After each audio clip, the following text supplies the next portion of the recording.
ఈ వీడియోలో ఒక ఇంపార్టెంట్ స్వింగ్ ఇండికేటర్ చూపిస్తానండి. ఇది especially scalpers and day traders కి చాలా బాగా యూజ్ అవుతుంది. వీడియోని సేవ్ చేసుకోండి.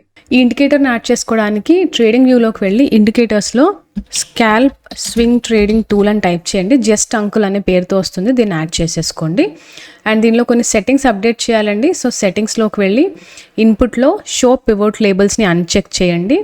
అండ్ స్టైల్లో bar colours EMA fast, EMA medium అని అన్చెక్ చేసేయండి. అండ్ ఇక్కడ చాలా మూవింగ్ యావరేజెస్ ఉన్నాయండి. సో ప్రతి మూవింగ్ యావరేజ్లో కలర్ 0ని వైట్గా, కలర్ 2ని ఎల్లోగా అప్డేట్ చేయండి. అన్నీ అప్డేట్ చేసిన తర్వాత ఓకే క్లిక్ చేయండి. అండ్ జనరల్గా మనము స్వింగ్ ట్రేడింగ్ అంటే 1 or 2 మూవింగ్ యావరేజెస్ తీసుకుంటామండి. కానీ ఈ ఇండికేటర్లో 9 మూవింగ్ యావరేజెస్ ఉన్నాయండి. అండ్ సిగ్నల్స్కి వచ్చేసరికి ఎప్పుడైతే అన్ని లైన్స్ వైట్కి చేంజ్ అవుతాయో అప్పుడు బై అని, అండ్ ఎప్పుడైతే అన్ని లైన్స్ ఎల్లోకి చేంజ్ అవుతాయో అప్పుడు సెల్ సిగ్నల్ అని. కొన్ని సిగ్నల్స్ చూద్దామండి. ఫర్ ఎగ్జాంపుల్ ఇక్కడ అన్ని లైన్స్ కూడా వైట్కి చేంజ్ అయ్యాయి అండ్ దీని తర్వాత చూస్తే మార్కెట్ బాగా పైకి వెళ్ళింది. ఇక్కడ అన్ని లైన్స్ ఎల్లోకి చేంజ్ అయ్యాయి, మార్కెట్ డౌన్ ట్రెండ్కి వెళ్ళింది. ఇంకొంచెం స్క్రోల్ చేస్తే ఇక్కడ మనకు ఒక బై సిగ్నల్ వచ్చిందండి. దీని తర్వాత మార్కెట్ మళ్ళీ పైకి వెళ్ళింది.